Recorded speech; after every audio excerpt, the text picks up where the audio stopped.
Baiklah, Assalamualaikum warahmatullahi wabarakatuh. Waalaikumsalam warahmatullahi wabarakatuh. Baiklah, kami dari kelompok 11 dan saya Gusti Ramadan selaku moderator. Di samping ada teman saya, Viko dan Farhan. Di sini kami akan membahas tentang manajemen keuangan PT HM Sampurna.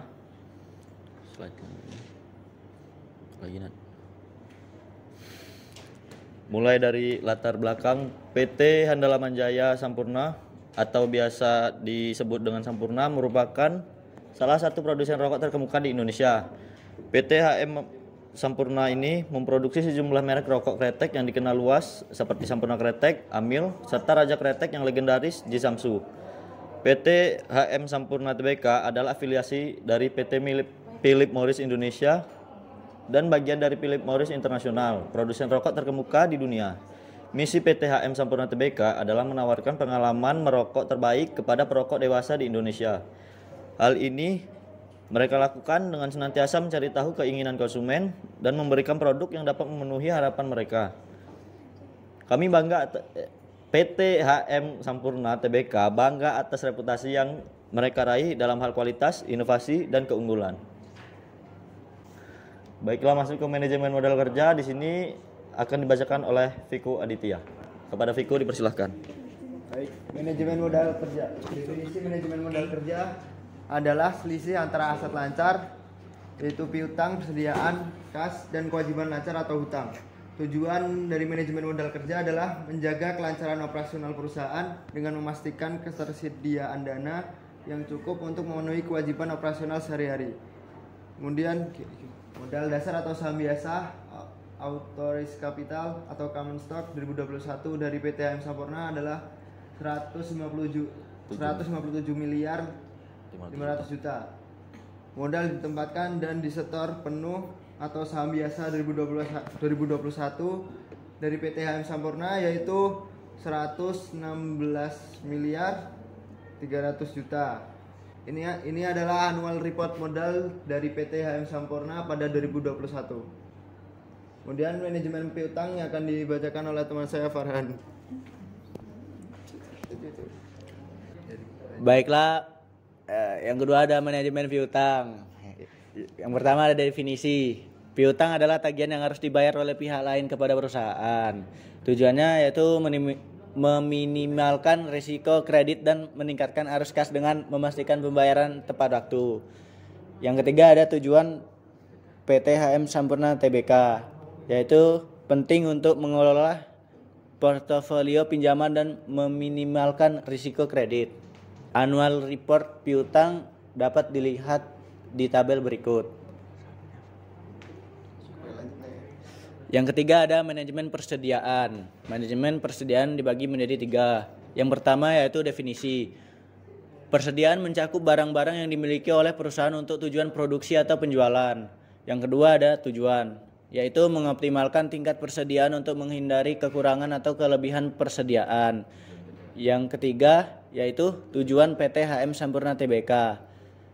Pada PT HM Sampurna Tbk, manajemen aset sangat penting untuk memastikan likuiditas dan pengelolaan investasi yang efektif.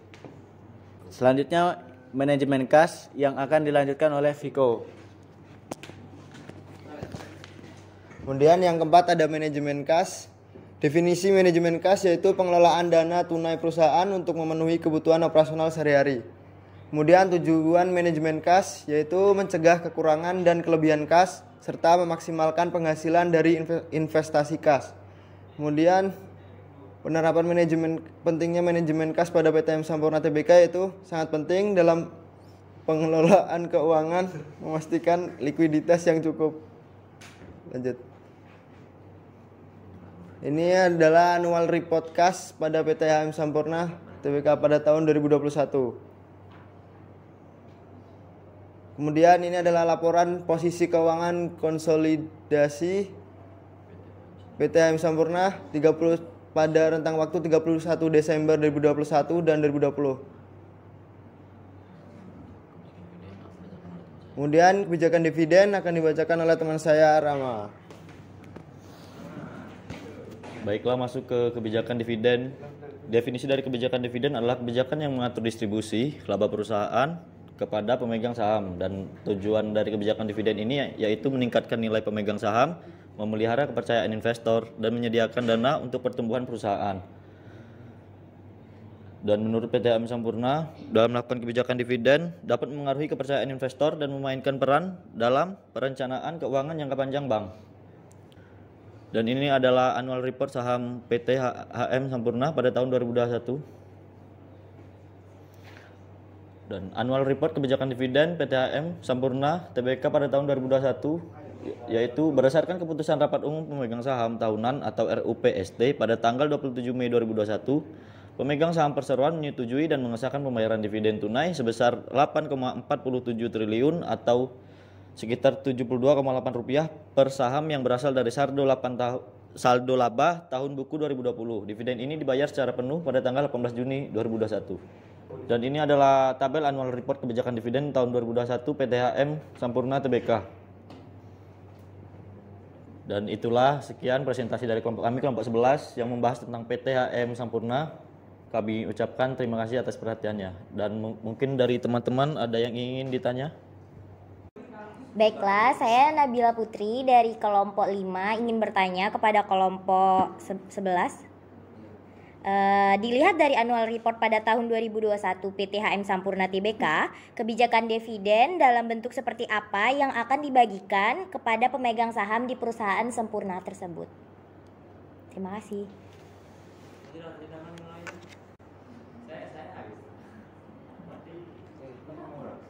Perkenalkan, saya Dena Azara dari kelompok 6 izin bertanya kepada kelompok 11. Apa saja langkah-langkah yang diambil perusahaan PT Sampurna Tbk dalam menghadapi fluktuasi mata uang? Sekian, terima kasih. Baiklah, perkenalkan nama saya Dwi Alimfida dari kelompok 10 ingin bertanya kepada kelompok 11.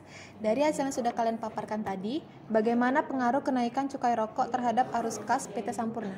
Terima kasih. Baiklah, di sini saya akan menjawab pertanyaan dari Nabila.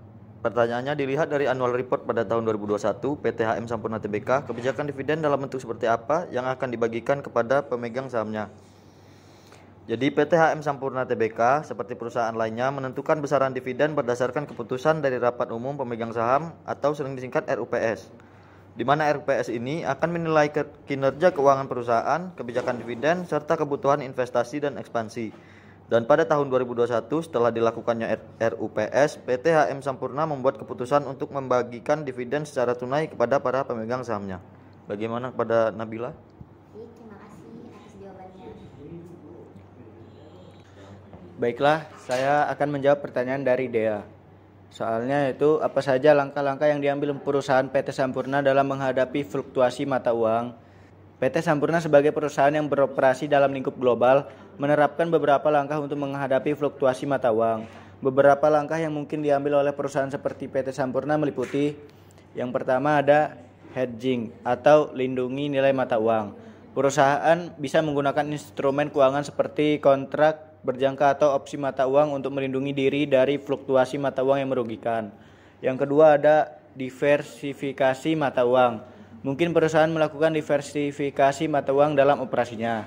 Yang ketiga, analisis risiko valuta asing. PT Sampurna mungkin memiliki tim yang bertanggung jawab untuk menganalisis risiko valuta asing secara berkala untuk menghadapi dampak fluktuasi mata uang terhadap operasional dan keuangan perusahaan. Yang keempat, strategi pengelolaan kas. Perusahaan bisa mengatur strategi manajemen kas yang cermat untuk meminimalkan eksposur terhadap fluktuasi mata uang dengan mempertimbangkan waktu dan tempat penggunaan mata uang tertentu. Dan yang terakhir, kerjasama dengan institusi keuangan. PT Sampurna mungkin menjalin kerjasama dengan institusi keuangan atau bank untuk mendapatkan saran atau akses ke produk-produk keuangan yang membantu melindungi dari fluktuasi mata uang. Apakah saudari Dea sudah puas? Oke, baik, sudah jelas. Terima kasih banyak. Baiklah, saya akan menjawab pertanyaan dari saudari Alia. Bagaimana pengaruh kenaikan cukai rokok terhadap arus kas PT Sampurna? Jawabannya yaitu kenaikan cukai rokok dapat menyebabkan penurunan penjualan rokok yang pada akhirnya akan berdampak negatif terhadap arus kas PT HM Sampurna. Hal ini disebabkan oleh adanya penurunan penerimaan kas dari penjualan rokok. Berdasarkan laporan keuangan PT Sampurna, arus kas dari aktivitas operasional perusahaan pada tahun 2022 adalah 17,1 triliun. Angka ini meningkat 12,22% dari tahun sebelumnya. Peningkatan arus kas ini terutama disebabkan oleh kenaikan harga jual rokok yang mengimbangi penurunan volume penjualan. Jika kenaikan cukai rokok menyebabkan penurunan volume penjualan rokok, maka arus kas dari aktivitas operasional PT Sampurna juga akan menurun. Hal ini disebabkan oleh penurunan penerimaan kas dari penjualan rokok. Namun PT Sampurna dapat melakukan berbagai strategi untuk mengurangi dampak kenaikan cukai rokok terhadap arus kasnya, seperti melakukan inovasi produk, misalnya dengan meluncurkan produk baru yang lebih menarik dan terjangkau. Kemudian meningkatkan efisiensi produksi, misalnya dengan menggunakan mesin dan bahan baku yang lebih hemat. Kemudian memperluas pasar ekspor, misalnya dengan menargetkan pasar negara berkembang yang pertumbuhan permintaan rokoknya masih tinggi. Kemudian ada strategi-strategi tersebut dapat membantu PT Sampurna untuk mempertahankan atau bahkan meningkatkan penjualan rokoknya, sehingga arus kasnya tetap positif. Terima kasih. Apakah Saudari Alia sudah puas dengan jawabannya? Baik, sudah cukup jelas. Terima kasih. Baiklah, itulah presentasi dari kami kelompok 11 yang membahas tentang PT HM Sampurna Tbk, dan untuk perhatiannya kami ucapkan terima kasih.